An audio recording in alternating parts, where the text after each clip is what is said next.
Hi there. Thank you for joining me as we talk about key strategies to combat malware in an ever-moving infrastructure as a service environment. So, no discussion of cloud security would be complete without a quick review of the shared responsibility model. You're likely as sick about hearing about it as I am about speaking about it, but through my conversations with Orca customers and prospects, it's still something that needs discussion, especially as the discussion moves to vulnerabilities inside workloads where cloud security platform providers do not have a perspective, right? Where the confusion comes in a little bit is within containers. Some cloud service providers have started providing some intelligence about software vulnerabilities within containers, right? And so I think the next logical conclusion is they should be doing that with my virtual machines, but that's not the case really for any provider. Some have some rudimentary tools to do that, some really don't, right? And so the responsibility really lies on you, the information owner, to ensure that you have eyes where they need to be. And certainly malware, the conditions that lead to malware are in that bucket, and we're going to talk about those today. So one of the challenges, I think one of the key reasons that information owners are challenged by this is that the current, let's call it the current tool stack to detect vulnerabilities down in the hosts, misconfigurations across the cloud service fabric that we use at the public cloud, let's call it service fabric layer, are hard to measure. And it's one of the reasons it is because we use two tools to do it. And these two tools don't necessarily speak very well together, right? For example, when my cloud workload protection platform, my CWPP, finds malware, or let's say a software vulnerability, for example, in a workload or in a container, in a VMware container. The very next question I'm going to have about that is, what are the network security controls around it? How exposed is it? How remotely exploitable is it, right? And so that's a question I can't answer without a CSPM. And so that doesn't really make sense to have, the workload protection and the cloud posture management separate. They're intimately related. One has everything to do with the other. And so that's a challenge. The other challenge is that cloud workload protection platforms up until Orca have been really exclusively either agent or scanner powered. And we'll talk about why that's a problem. It's a problem sort of across many different vectors: coverage, total cost, and effectively, visibility. But we'll get there.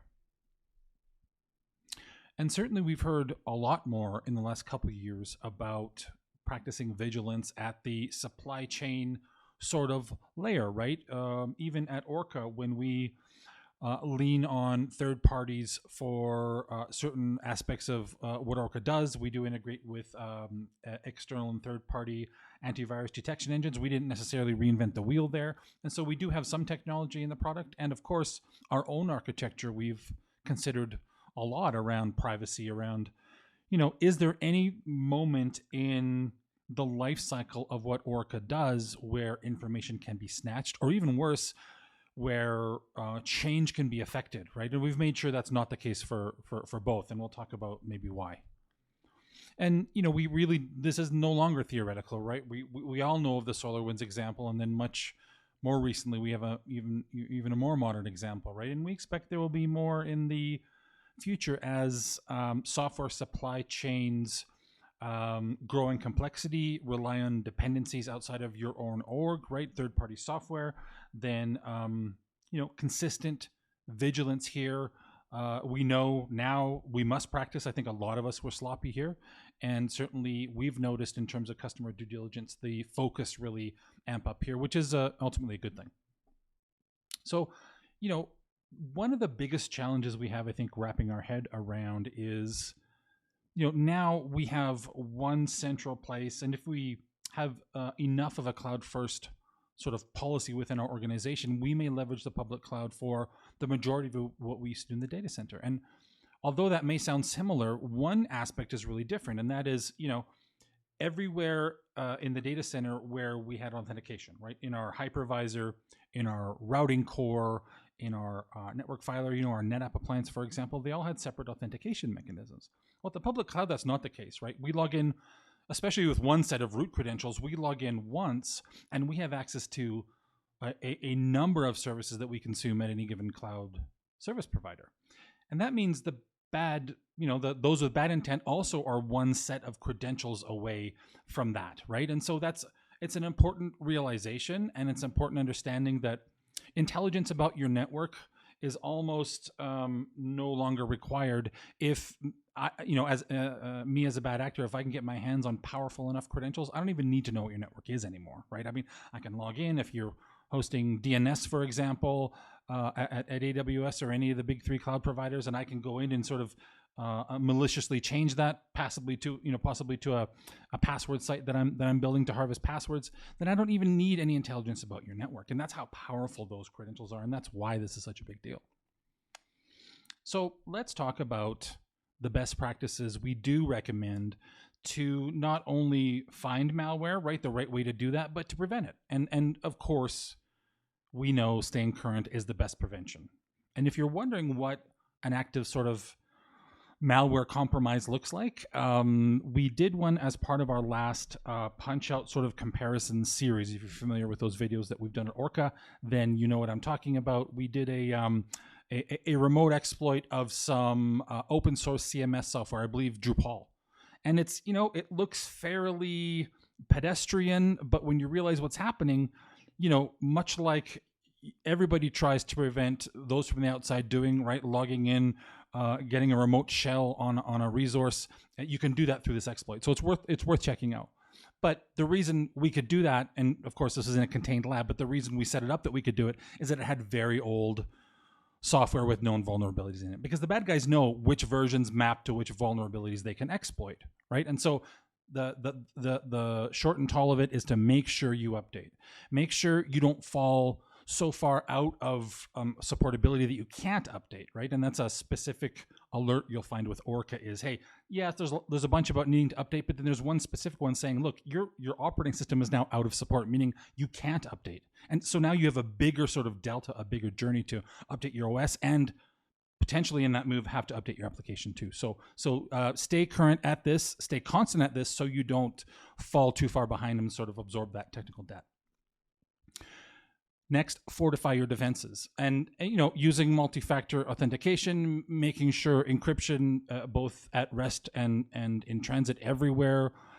You have no exceptions to that.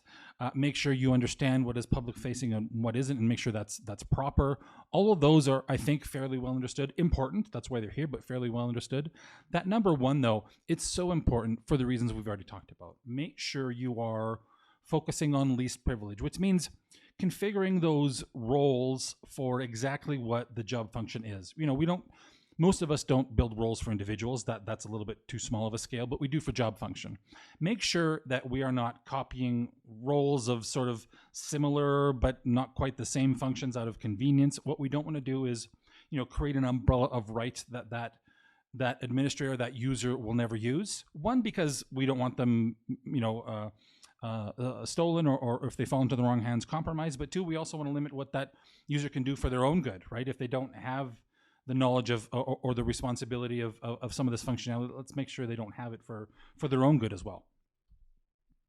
And then awareness. There's a reason that awareness is part of every data security standard, right? And we know that these seemingly simple topics and techniques that we learn about in security awareness training, we know that they don't sink in until we've had this enough times, right? Despite our best intentions. So it's important, one, to practice this, but to regularly practice it too. Make sure that, the anti-phishing, make sure all of that training is very regular. If you're regulated, you're already doing this, but if you're not, even consider it. It does make a difference. And it doesn't seem like it, but it's our best defense against phishing and credential harvesting, social engineering. These are things that we don't really have great technical solutions for yet, and we need people to understand. And then lastly, as we round out kind of recommendations, I think it's important to ensure that if it does feel overwhelming, you're not alone, right? Especially as we scale up, as scale becomes dictated sort of by application many times and not people.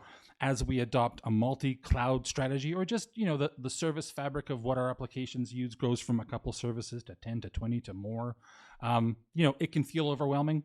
There's a reason that the third-party ecosystem around security and compliance is what it is and as mature as what it is. So, don't hesitate there. Whether it's a tool set a managed partner, or both for sure. So let's talk a little bit about Orca. First, specifically about malware capabilities, and then we'll sort of widen it a little bit and talk about more specifics before we end. But Orca scans workloads in a very different way than agent-based solutions do. Right? Agents get installed inside of workloads and run alongside your trusted applications. Orca is different. Orca creates snapshots of the disks that power your workloads and interrogates those in an out of band from the side fashion, right? So nothing running in your workloads, nothing for malware to try and evade. We know that rootkits often look at the AV engines that are running inside of workloads and try to actively evade them, right? Nothing will be found. Orca isn't present inside your workloads. It's present from the outside, from the side. And so that capability affords Orca a lot of extra capability to dig deep for malware, right? Far beyond basic signature detection. We're talking into heuristics. Where malware tries to make itself look different, to avoid that, pretty typical, pretty specific signature-based detection. For example, it may just re-encrypt itself, right? All of a sudden, it looks very, very different. Of course, all it needs is a key to uncrypt itself, execute, and it's the same thing. So that's a typical way to evade malware detection that's agent-based. And the reason for that is that to sort of chase that malware that kind of looks similar but different requires a fair bit of CPU. And an agent has to compete with your workload, right? It can't take as much CPU as it needs to do that because it'll rob it of your application. Orca doesn't have that kind of challenge in its operation. The other really great thing about Orca is because it works at a storage layer, you don't need credentials. So if your cloud team or project team or company has acquired infrastructure, either other project teams or through M&A, really it doesn't matter how, but if you acquired infrastructure, cloud infrastructure that you know less than everything about, right, and that includes some credentials, or maybe it won't even power on, Orca can scan those workloads, right? It can scan those workloads, it can tell you there's malware on disk without running it. Really capability that agents simply can't provide. And so the side scanning process uses an ephemeral scanner. It sort of pops up when any resource is first spun up. Orca knows that, right, through its integration with your cloud accounts. This ephemeral side scanner sort of pops up, does its side scanning, and is deprovisioned and deleted once it's done. And that's for every single resource in your cloud account the first time, and on a regular schedule thereafter as well. That same process happens for storage buckets. So if you've got an open storage bucket to the world, and say you've made a mistake and you've put a bunch of PII in there, Orca will find it, will tell you it's open, and will absolutely raise that to the top of your alert stack saying, not only is it open, but you've got some really potentially damaging information in here. As you can imagine, Orca is a great aggregator of information across our customer base. And we've done this from time to time. You saw us do it last year in a study around appliances that you can get at marketplaces from cloud service providers, just how safe they were. And here's a hint, they're really not safe at all. So practice your due diligence, even if you are taking content in the form of machine images or containers off the shelf from a known reputable publisher. Be careful. But what we found in this kind of aggregate stat study was that, not surprisingly, a lot of malware is Windows-based, but surprisingly, the majority of it is found on Linux servers, which suggests perhaps, Linux servers are doing more file sharing, are hosting more mail, right? We know Exchange is big, but certainly open source email is much bigger at internet scale, right? And so, and a really nice capability of Orca is, even if you've got Windows-based malware sitting on an Ubuntu file share, it doesn't have to be run to be identified, right? We'll find malware inside an S3 bucket. And that's really key. A lot of competing platforms that are agent-based require you to run something before the detection capability can even sort of kick in. And that's a very different or a big distinction with Orca. The box below it, I think, is really interesting too, right? 65% of malware was found on running resources. 35% was found on stopped resources. And again, it seems weird that we can sort of find information at all, risks at all on stopped resources, but through Orca's side scanning process, you absolutely can. And the last one is the one that's more, in the bottom right, is the most concerning to me. How many of those resources found with malware also contain PII?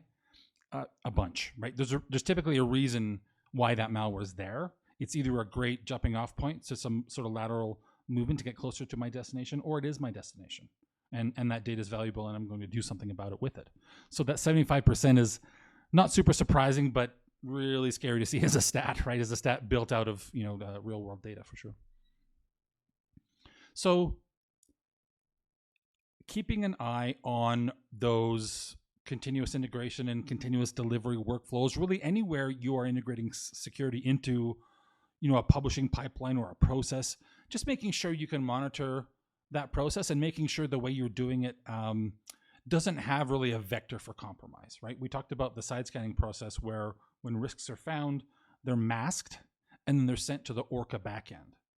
So the actual finding of the SSH key or the PII with credit card information in it, that actual finding is destroyed in the side scanning process. The actual password that was on the or a weak host password here, for example, or maybe I used a password in shell history, my bash shell history under Linux, right? We won't actually record the password. We'll mask it before it's sent to the backend, and that's important too. There's no point where somebody can sort of grab that information and sort of run away with it, right? And so there are some design principles to how side scanning happens, and there's obviously a lot of due diligence we use with any sort of third-party providers that we integrate into Orca itself. So with that said, let's spend just a little bit of time talking more specifically about Orca. Let's walk through kind of what we've done in the past really quickly. We've talked about this already, so this will be review, and then we'll talk about the pillars of Orca. So, how we've done security, whether we talk about data center or cloud in the past, has really been one of, I guess, three ways, right? The first is agents. We've talked about them. It's not just for security. We see agents for performance. Sometimes we see agents for DRP and backup. But security agents reside in the host, and they look for software vulnerabilities and rogue activity. Quite a bit less popular in the cloud era are network scanners, right? These scan from the outside in. These typically now reside in networks as virtual appliances. They can either hold credentials and look deeper into workloads and really get the same sort of fidelity that agents can, if you will, or they can not hold credentials and just give you sort of more trivial information, right, about a workload. Certainly, if they hold credentials, they can be thought of almost as a threat vector themselves, right? And so these, for that and for other reasons, mostly around scalability, we don't find these in the public cloud that much, but we still do see them.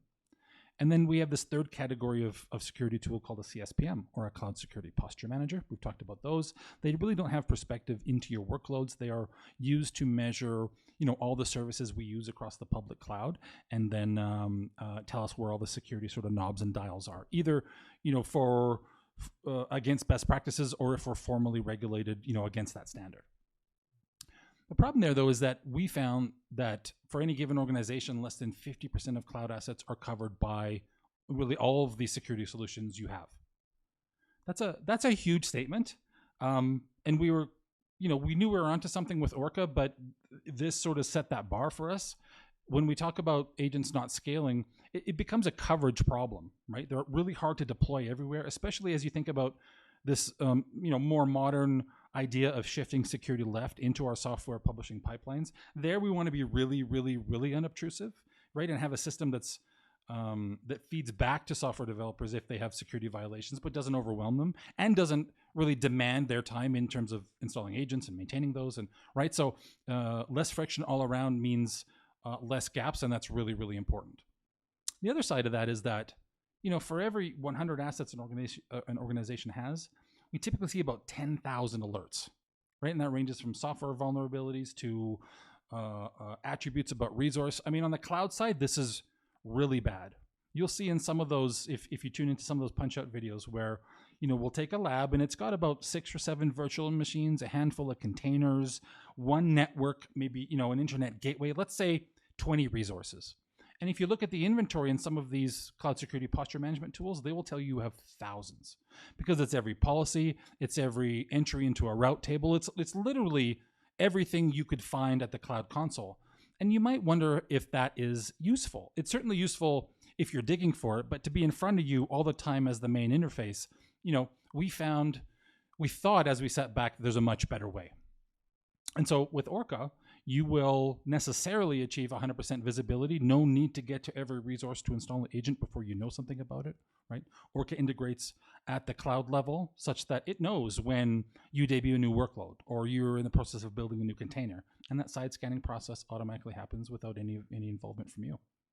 You'll get multiple tools in a single platform, and that might sound good sort of economically, but the real reason to do that is to share observations between them, right? So now that my workload observations can inform my cloud security controls, can inform my knowledge of my IAM policy and how tight and how sort of blast radius ready it is, all of the observations kind of inform that, right? Now we know that users, for example, aren't the only things that can hold rights, right? Resources can hold rights, and we'll talk about why that is and why that matters. And so we use healthy amount of context, from all of these corners of what Orca does to really risk the most important alerts and leave the rest for you when you've got time, which we know from a security professional's perspective is never. Why we can do that is largely due to two things. The first, as we talked about, is this process of side scanning. Side scanning really is about taking quick snapshots of the storage underneath all of your workloads and your storage buckets and running Orca's search algorithm across them. And Orca's looking for lots of things, right? In storage buckets, it's looking for less.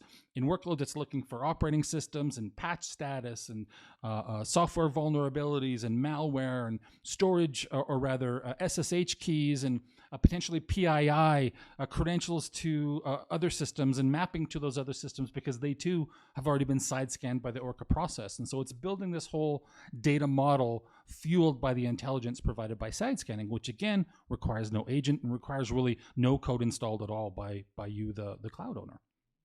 And the second is the context engine.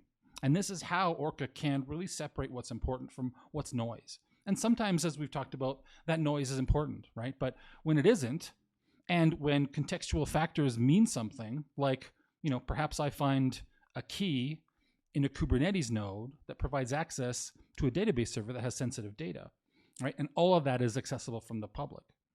So that's what you see on the screen here is an attack map vector you see from the product with a little bit more annotation to make it clear kind of in the slide, but that's the kind of visualization you'll get in Orca, right? And not just the visualization, all of that data has been used to score that alert as, hey, it's the most serious thing we can find, right?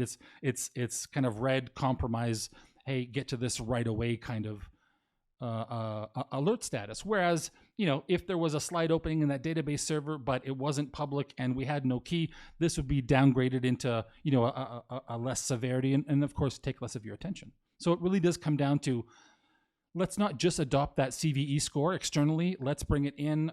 Let's add a bunch of context to that, whether the software vulnerability is remotely exploitable, whether there is a fix available, whether it's currently kind of trending in the media. All that is important context that the Orca engine considers. And so we'd really love to have the opportunity to show you more. You can find out more at orca.security/demo. And we'd love to show you how we can make a difference for your cloud estate. Thank you.